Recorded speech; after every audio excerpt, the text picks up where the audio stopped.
Hello and welcome to the i3 podcast. My name is Wouter Klein and I'm the Director of Content for the Investment Innovation Institute.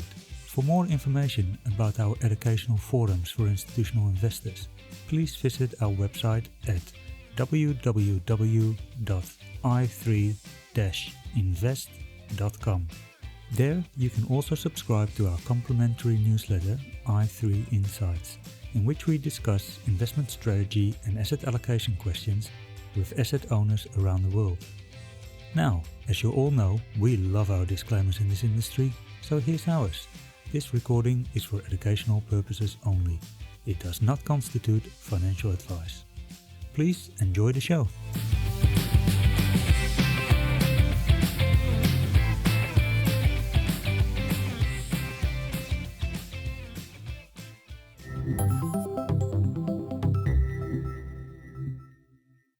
Welcome to the i3 podcast. I'm here today with John Livanas, who is the Chief Executive Officer of State Super.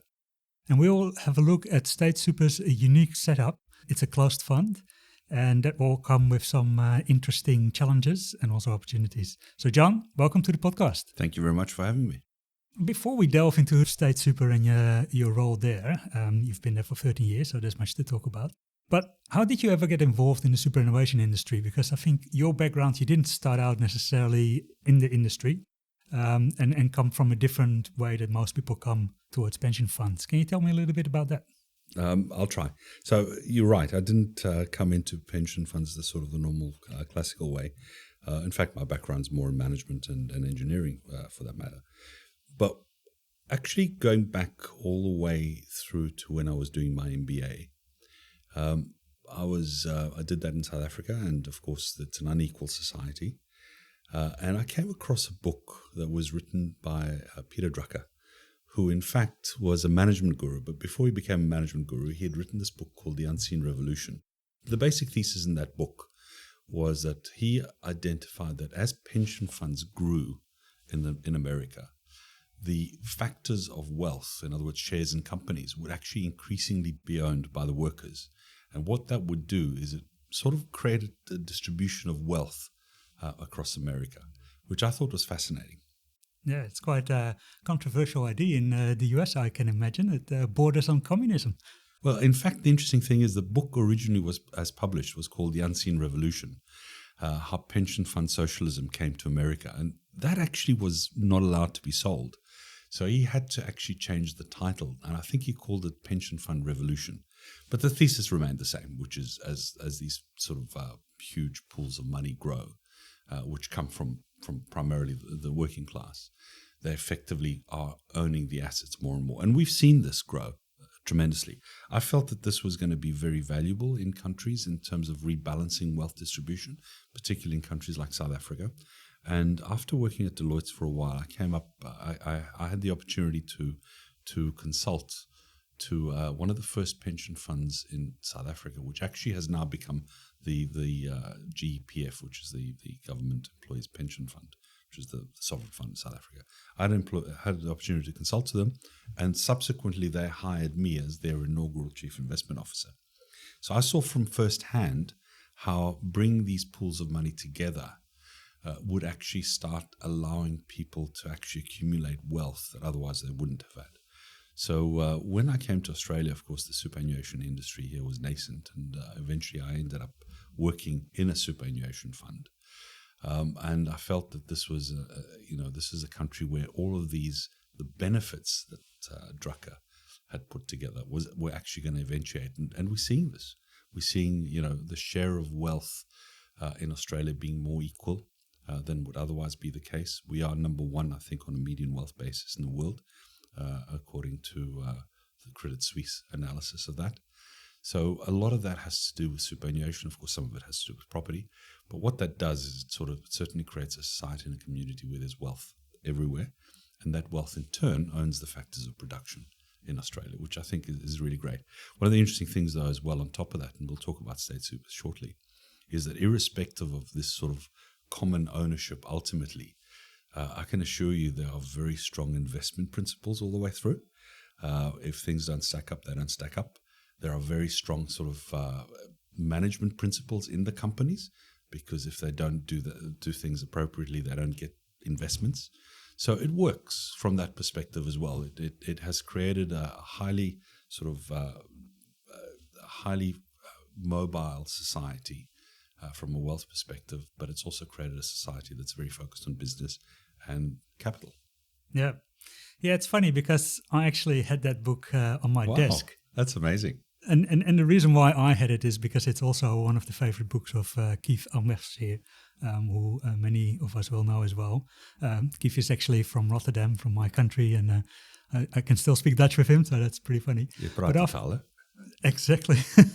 And so after I interviewed him, I thought I'll have a look if I can find that book. And I just got it online for, I think, maybe $20 or something. Came back to the office and it's actually a signed copy. So it's quite unusual. But when you actually read it, it's not at all like communism. It gave me the idea it's more along the lines of an early version of universal ownership, where people think about these assets are going to be owned by large groups of the population, and we have to align it with their values and their ideas of how societies should be run. And I think probably Peter Drucker is better known for his management side of the equation, where I think the quote is attributed to him: "What can be managed, what can be measured can be managed." Although I'm not quite sure if he actually ever said that. But this book obviously has inspired many people. Do you still sort of take philosophies from it in your day-to-day work? Look, I think it's, the basic principles of the structures, I think, are still there. He published a new version of the book, that's Peter Drucker, published a new version of the book in 1991, I think it is, from memory, where he said, yeah, he was right about the growth in capital, actually happened quicker than he thought. But he was wrong about one thing in terms of the fact that he equated ownership of the factors of production with sort of a distributed common view in terms of how things should be run. And what he said is that one of the risks that is run in those very big funds is the agency problem, is that there's focus on a lot of power and very centralized. I think Australia has managed to get away from that because we have a much more distributed environment where you do have representation from both sides. However, having it sort of written by Peter Drucker also says that it's, the management philosophies in terms of how things are done is still consistent. The allocation of resource of capital is still consistent with modern capitalism principles. The holding people to account on the basis of not achieving certain outcomes is still there. And his subsequent books in terms of that are still coming through. So I think what we have in Australia is a huge success story in terms of superannuation. One other thing I just wanted to add, which he hasn't really picked up in the book, but I've seen it in Australia and I'm delighted by it, is that one of the differences between pension funds that are sort of collective vehicles that provide long-term returns through pensions is that there isn't really a direct relationship between people and their money. In Australia, our system being defined contributions by and large, everyone who has a superannuation account effectively can see their own money in there. And while, as we know, they don't engage for a while, that relationship exists. And by having that knowledge that actually 11, 12, 13, 15% of my money is being taken and is being put in superannuation, but I can actually see where it's going, and I can see the return, and actually I can see the wealth accumulating. I think that creates for a more stable system. And I think that relationship between worker and money, I think actually helps our society be really, really good. Yeah, it's kind of a double-edged sword in a way, because yes, you can see it accumulate in your account and you have a sense of ownership of that money and perhaps more interest, especially towards retirement, of what you want to do with it and how you want to invest it. At the other end, it also places a lot of risk with the individual member. And you could ask the question, will people ever, as sort of an average majority, get up to a level of financial literacy where they can actually make those decisions responsibly? Look, when I was growing up, I had a VW Beetle, right? That's right. I've been around for a while. The Herbie. The Herbie, right? And I could get in there and work out that the carburetor wasn't working and the spark plugs weren't loose, and I could change the brakes. If you had to ask me what I could do with my car today, I've got no idea. So when I go to the mechanic and I drop the car off, I say, fix it. And if he starts talking to me, my eyes glaze over. I've got no idea. We shouldn't expect people to have the level of sophistication that we in the industry do. And that's not fair to require them to do so.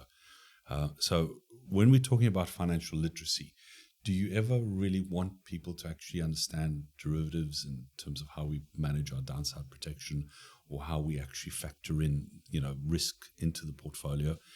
I think that's not appropriate, and you wouldn't do that with any of these sort of associations of any sort of complex products, and that's what financial services is. That's not to say that people shouldn't have an identification of what it is that its purpose is. And I think one of the points that I think you alluding to is once people retire, they're on their own. And the risk is then borne entirely by people, and there is no pension system like there is in Europe or in state super for that matter, where you have a long-term guaranteed pension for life.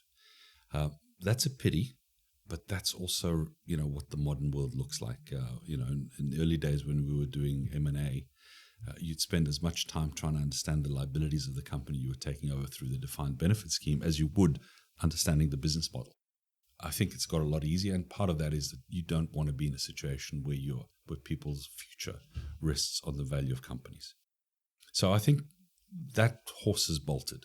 I think governments can still do that, and certainly that's something that I've been in favor of. I think government's competitive advantage to the private sector is to the extent that they get the benefit from long-term, from people staying long-term. They could also think about offering long-term pensions, and I think the European governments do that well. Teachers, nurses, police.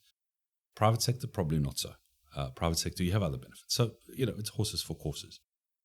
So I think over time, we will try and get people's literacy up to actually understand what the concept of the system is.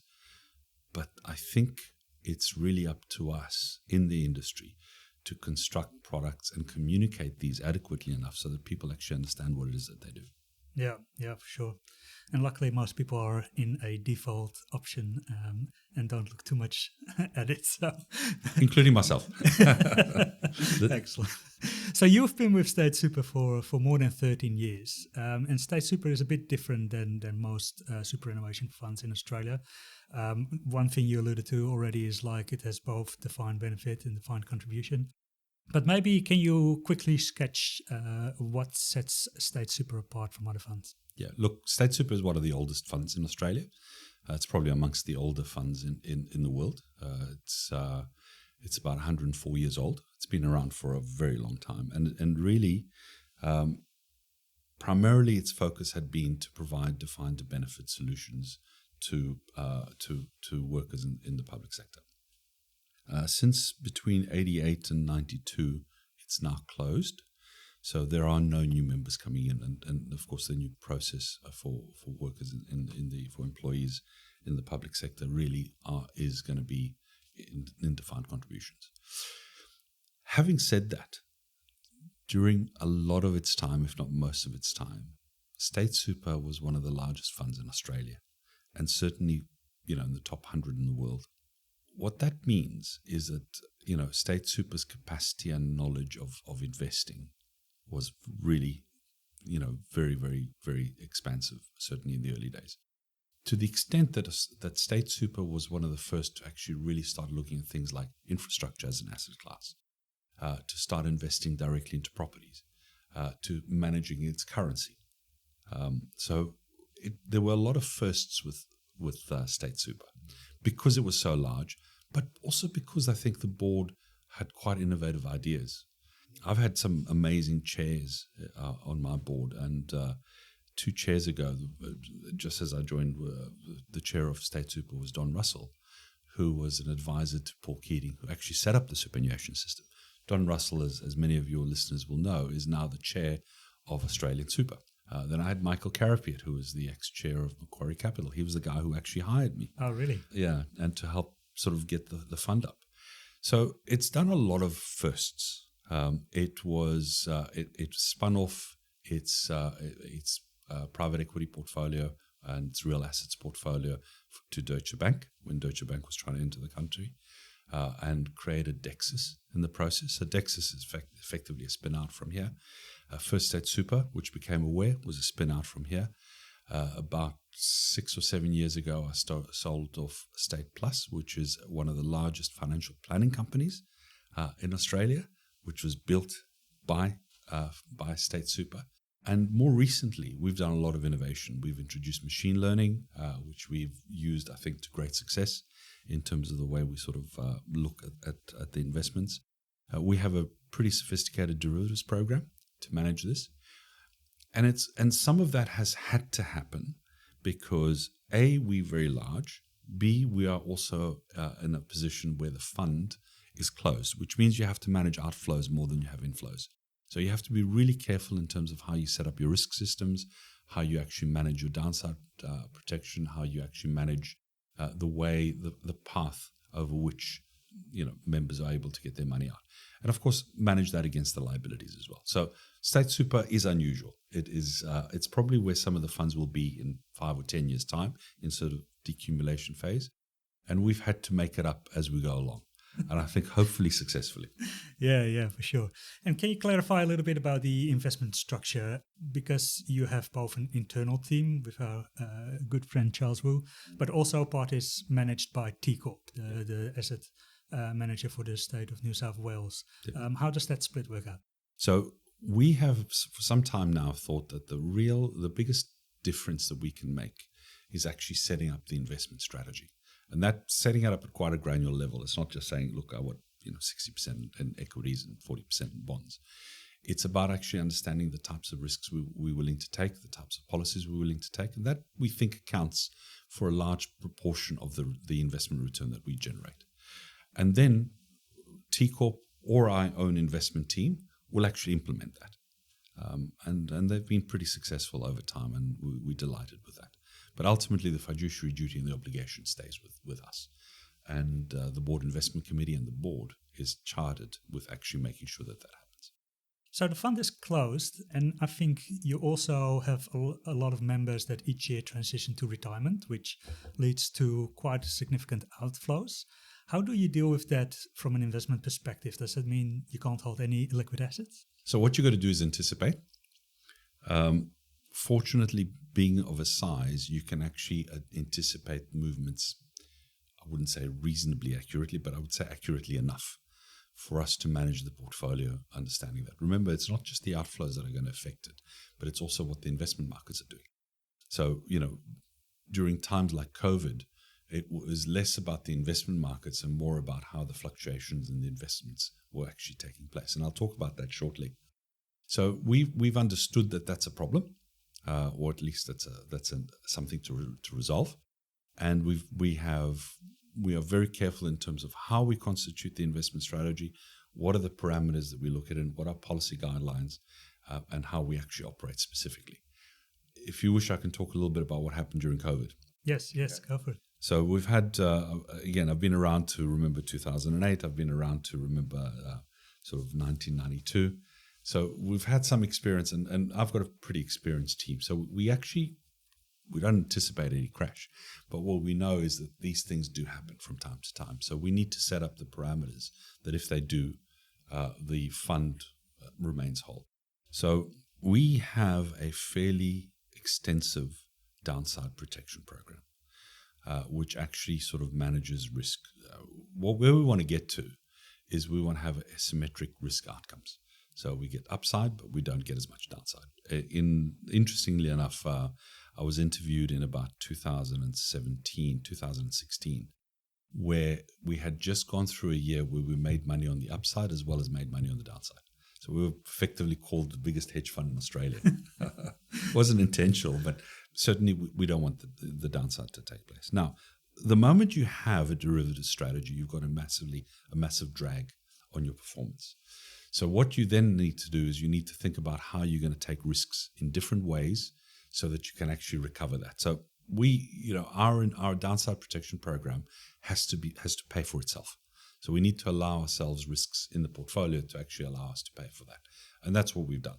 So during COVID, for example, when the crash happened, and because we're in negative cash flow, we don't have the benefit of averaging on the way up. Cash flow positive funds actually like times like COVID, because what happens is you are able to buy assets cheaply, and then you leverage them on the way up. Funds that have got negative cash flow have got exactly the opposite problem. What happened during COVID is our downside protection triggered, and we ended up being in a position that throughout COVID, on a year-to-date basis, we never got negative. Okay. Right? So we managed to preserve capital, which allowed us then on the way through to maintain our net cash outflow position on the way through.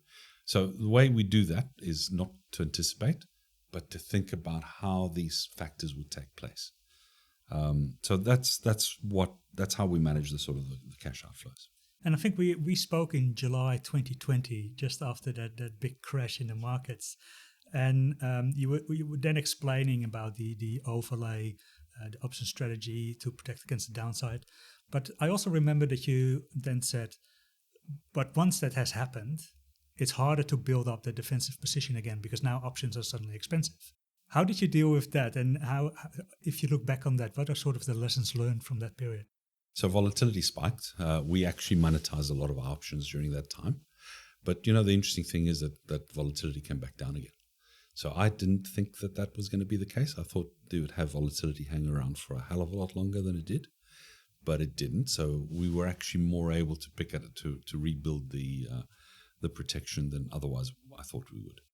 So we've learned that volatility itself has cycles, so we try and manage to that. And that's where some of the machine learning tools come in reasonably favorably, because, you often get to hear that you're a long-term investor, and typically we have discussions where people say, well, aren't you interested in 20-year asset allocation and what the capital market assumptions are going to be over the next 10 years? It doesn't help me if I'm going to lose half my funds in 7 years, right? I can't think about it from that perspective. What really matters to me is what happens in the next 7 years, because half of my money's gone. You then have to think about things completely differently. The way you allocate assets has to be much more nimble. If you think there's going to be a crash, you actually are beholden to actually try and do something about it. You might not get it right, but at least you can put the systems and structures in place that should it happen, you can actually protect it. And that's what machine learning has allowed us to do. That's what we've the way we think about it has helped us. So our investment strategy looks prima facie the same. So we have a large allocation to equities, we have allocation to bonds, real assets, etc. But the smarts is how we then run the overlays on these things. So where does the machine learning bit come in? Because machine learning can be applied in many different parts of the investment process. But you seem to say it comes also in the overlays. Is that right? So it provides information rather than direction. So the problem we were trying to solve is that the data that comes to each of us, or to each of the investments team, because I wouldn't know what it meant, but to each of the investments team, is huge, right? So there's many data points that come through. So you either build up a huge team and get them to talk to each other, or what you do is what we did is we've used machine learning techniques to actually try and understand how that data is shifting and whether there are any sort of patterns that the machine learning can pick up. Once it does that and it says, hang on, there is a dislocation, or what feels like, I won't say that, of course, machine learning doesn't talk in those languages. Large language models do, but not machine learning. When it sort of comes up and triggers and says, listen, there's a red here, it looks like a dislocation between the value, of yen and gold. What that does is it gives a clue to the team to actually have a look at that and say, well, why is that? Try and understand if there's a reason. It could be just spurious. It could be, something we'll never understand. It could be something that might give us clues in terms of what we should do. How we respond to that is typically you don't want to be trading your portfolio. because your portfolio sort of is, certainly you don't want to get in and out of bonds. That's where you use your overlays. You say, well, look, if that's what it's looking like, maybe we need to look at our foreign currency exposure. We need to look at, where our equity markets might be vulnerable. And then we start tweaking the overlays a little bit. So machine learning is a tool. It's just another data set from an information perspective, but we are trying to leverage data in a slightly better way. Yeah. Apart from COVID, another big period of turmoil was the invasion of Ukraine, with Russia coming in. And I think you've said in the past, one of the key things that you saw changing was the relationship between the different assets, that correlations were starting to change. Did machine learning help with picking that up? Did it pick up when those relationships started to change? Less so, because those are more secular relationships. Machine learning, the way we use it, at least, is more targeted to actually see things that might be more obscure. What we realized is things like the price of energy was going to go up. And that was just, these are economic principles rather than data principles, right? So we felt that, there was going to be a problem in terms of that. We felt that would be inflationary on a cost push perspective.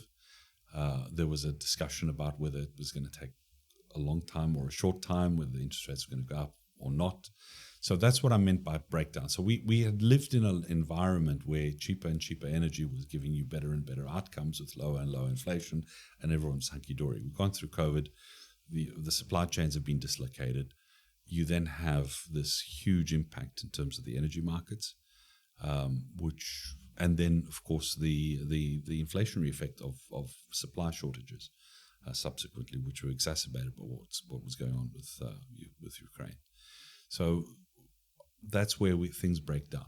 But the reality is those things, those relationships break down anyway over time. I think where the risks are is to assume that tomorrow looks like today and looks like yesterday. That I think is, again, where, if being long term, of course one should be long term, but being long term on autopilot's probably not where you want to be. Yeah. Because then you don't need us. Yeah. So did you end up making any changes during that period? So yeah, we actually restructured our portfolio quite significantly. So one of the things we discovered, of course, is bond prices just collapsed, and bond yields going up all the way through to 4.5%. Just before that, we had virtually no bonds, no long-term bonds in the portfolio. Right, pretty much everything was variable rate, where we had exposure to credit or debt. And what we realized now is that we could now get back to the portfolios that I grew up on, which is you can now introduce bonds into the portfolio, and with the expectation that you would get good returns out of the bonds, plus you would have another way of managing risk in the portfolio. So we did move the asset allocations quite a bit around that. So coming back to the machine learning part, I think State Super was one of the first funds to really implement it and embed it into the investment process, where it's not just a little side project on the side. And one of the things that you quite early identified was how important governance around this process is. Can you tell us a little bit about why that focus was so strongly on governance and what potentially the pitfalls are? Whenever one is sort of trying to use sophisticated technology in anything, one has to sort of make sure that it's not going to give you answers that you can't interrogate and not understand. By the way, that goes the same with big Excel spreadsheets. There's no difference there, or with most things. But machine learning becomes a little bit more dangerous, should I call it that, if it's not properly managed, because it does become much more difficult to track how the relationships are being created. So one of the concerns we had was, is this thing going to actually give us the information that we need? In other words, are there sort of inherent biases and structures in it, in the way we've designed these things, so that they actually by nature are going to start making erroneous judgments? Or have we got an oversight of that to sort of get an understanding? Now, hey, data engineers are rare. Charles is one. But what we felt was it was important to actually set a sort of advisory board over that. So we went out and got some of the smartest people in data science and basically called them a governance board. And we said, your job now is to ask the really hard questions and test that the approach we're taking is going to be appropriate for what it is that we wanted to use it. And, we immediately sort of started looking at what are the policies that we need to underpin there. How is it that we are going to sort of structure the way we actually do the coding? How do we actually test whether the information is logical? How do we make sure that the data is preserved? Those are the sort of boring things that one needs to do before you get excited about sort of when it's red or when it's blue. Yeah. And I think that was pretty successful. So, we immediately sort of saying a couple of things. We need to make sure the data is in Australia. So it wasn't going to go anywhere else other than Australia. We need to make sure that our sort of cloud providers are going to provide the right security behind that we have, consistent coding, that there is, review of all that. There's version control, et cetera, et cetera. And more recently, I had another review done of machine learning using Cognizant to get a sense of, post-implementation sort of review to make sure that it's done. So we're putting a lot of resources, not just in the machine learning, but also to oversight it. At the end of the day, I believe that judgment is a people thing. It's not a machine thing. Yeah. And that's the approach we take. So we'd always have these conversations. We try and get varied voices. So when you look at our management investment committee, when you look at board investment committee, there are people that are not just investments people who are able to ask questions and interrogate every part of it. And I think that helps. Yeah. So the machine learning part deals with just the enormous amount of data that comes into the organization. Now, it seems to me that will only increase. Does that mean that there will be also an increasingly larger role for machine learning processes in the investment process? I think the data will increase. I'm not sure if it'll have a larger role, because I think it has a role. I still will look to people to make the decision, irrespective of the data. I don't see, and I wouldn't be comfortable, I think, at this stage to become a quant shop. We have a much shorter time frame. We have fiduciary duty. I think we stand by what we pay people out when they get the benefits. We're not trying to meet sort of specific retail targets, if you wish.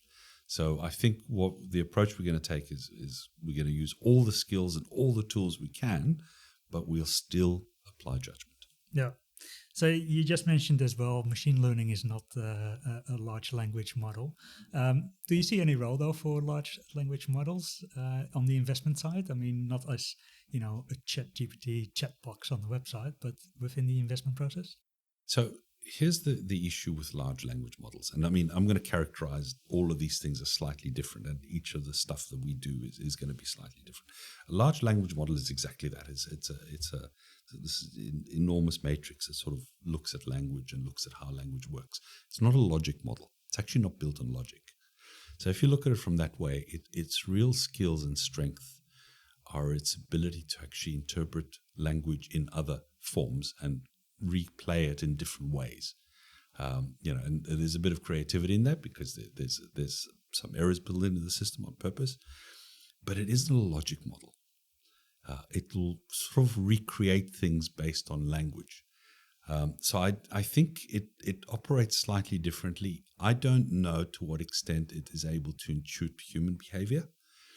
I suspect not. I think it feels like it should do it because human beings sort of reflect behavior through the language that they use. The biggest single issue is that language is not commonly received by everyone.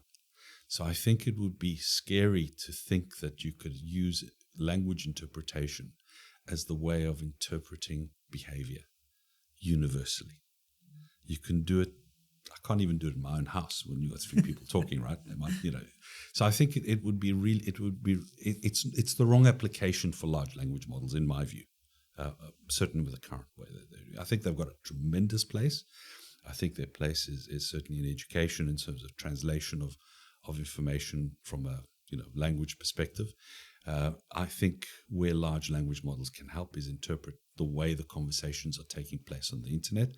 And I think there are some applications that are using those in terms of how they're doing it. I suspect, though, that language is not as universal as we think.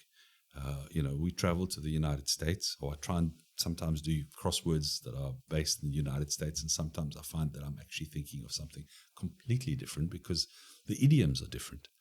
So we just need to be sensitive to that. By the way, the University of Singapore is doing some amazing work right now in building large language models in Asian languages. Okay. And part of the reason they're doing that is what they've understood is while ChatGPT 4.0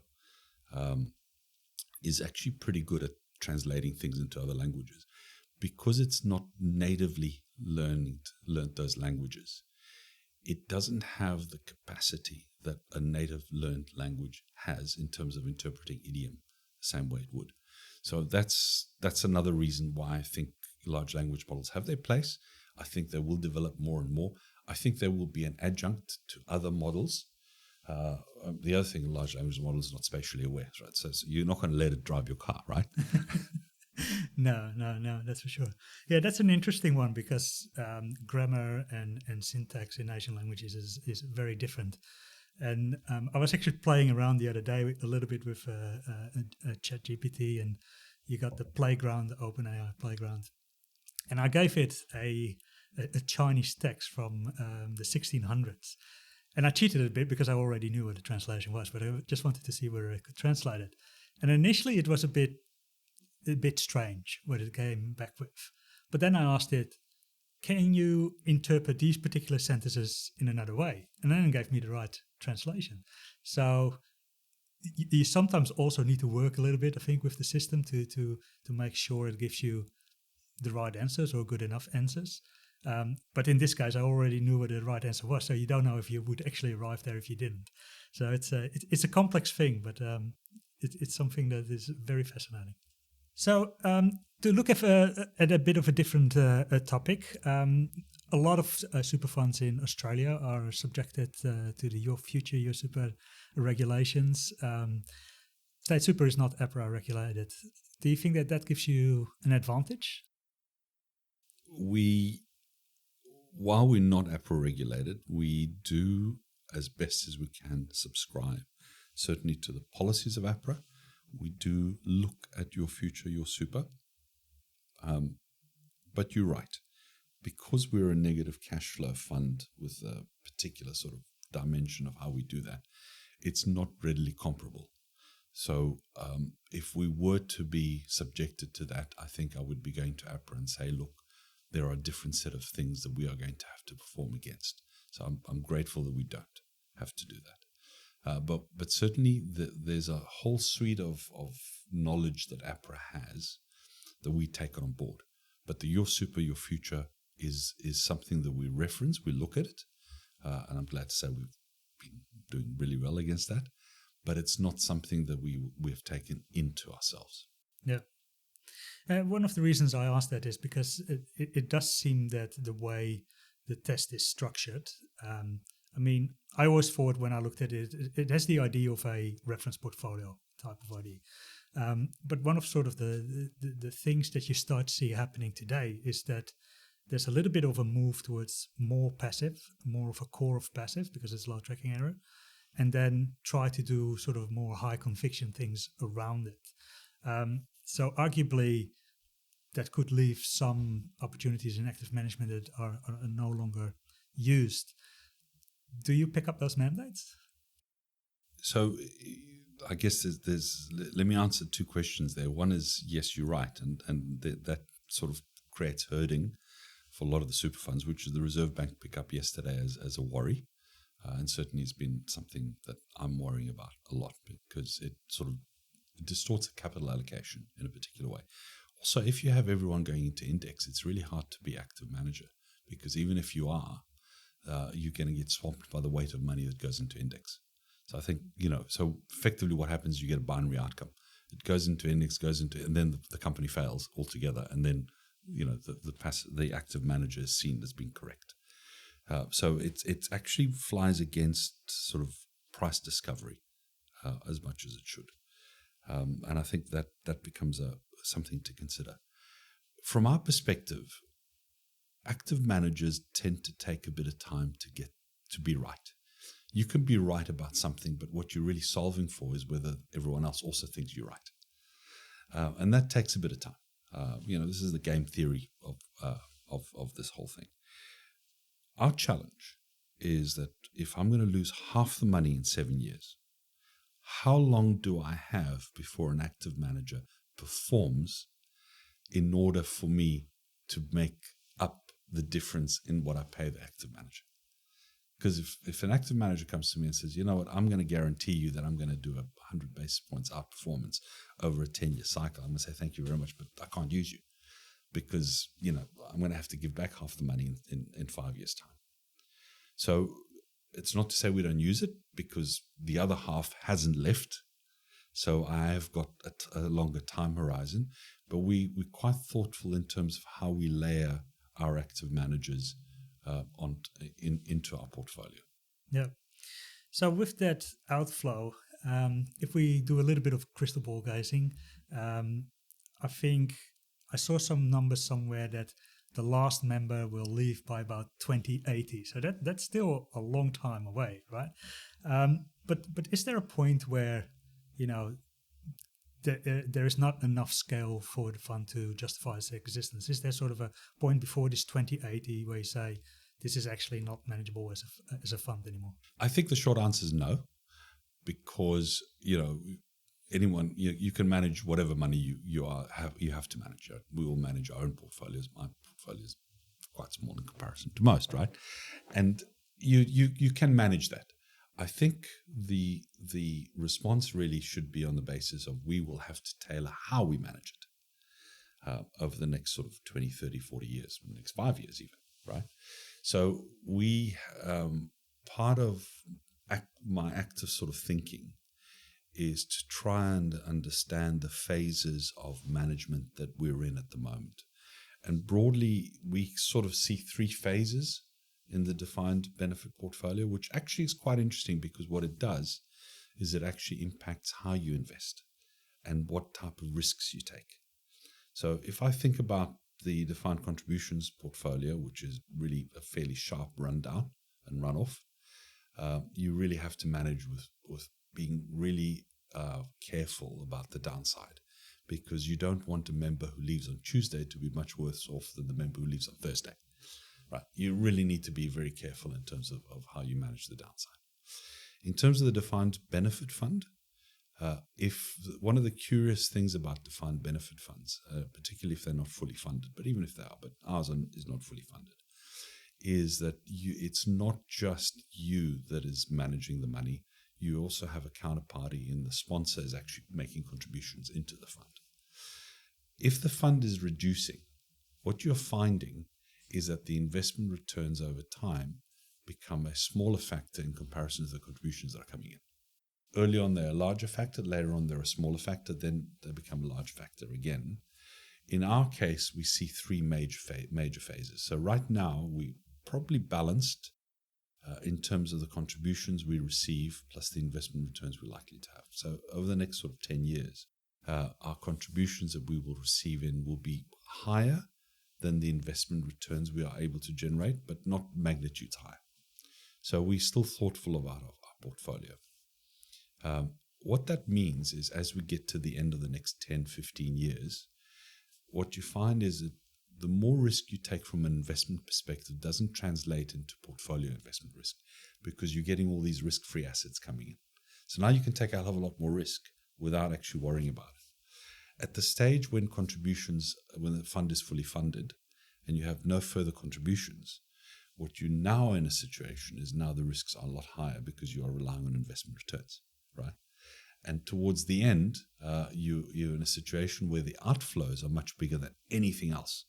So you're now in preserving of capital. So you can manage this, but you just need to know where you are in the scenario.